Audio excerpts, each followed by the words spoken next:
Usestradeni laba babuza abantwana bakho abantwana bayathukana kanje estradeni bangekho phambi kwakho.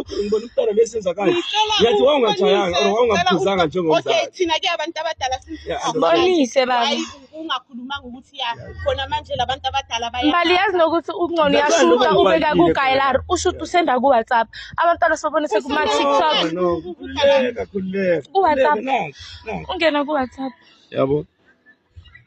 And ngiyamtshela ngithi because abantwana nathi silabantwana angifuni lento le yenzeke. Yeah, understand. Angifuni lento le yenzeke nami labantwana. Okay, sicela ukubani kuzi voice note utshela umfazi wakho ke. Yazi so. Sifuna ukubasho. Ingane lezi encane lokho kusebhasikilini. Uthi ungakana lokho yabantwana omncane. Kuze lo muntu. Imbambeni into le. Uzisenda ne location. Anti ngezi opho because zami yawezi opho. Sebenza khona la around. Baba i-engine salabantwana ubuza ukuthi ukuphe makithi. That's why ngipakile khona la. Andibabone begijima. Why ukashuta ithona? Yeah.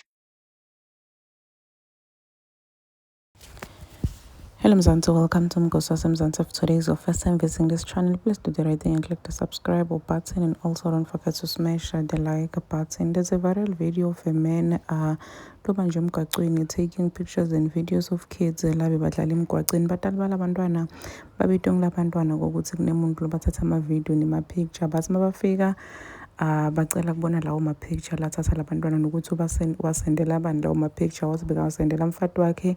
So lapha mangangena WhatsApp mamngenisa WhatsApp ngengane uyabona vele usendele umfati wakhe ma video nema picture ne location. So like bayatibuta nje ukuthi kungani manje umsendele ne location khona uthatha aphi imvumo yokuthi ushuthe abantwana bethu badlala emgwaqeni ma video ufuna kwendani ngalawo ma video lawo. So bathukile batali ngenxa ayekuthi winoku ukuthi kuneti number abantwana ehlale lahleka anjalo bayakidnap abantwana bayantshontsha abantwana kwendakala intintindekala ke abantwaneni. So people are really even fuming lapha kuma social media platforms ukuthi why bangazange bambophiswe loyo babelo bamekeleleni ngokuthi ahambe ngemva kwalola kweni.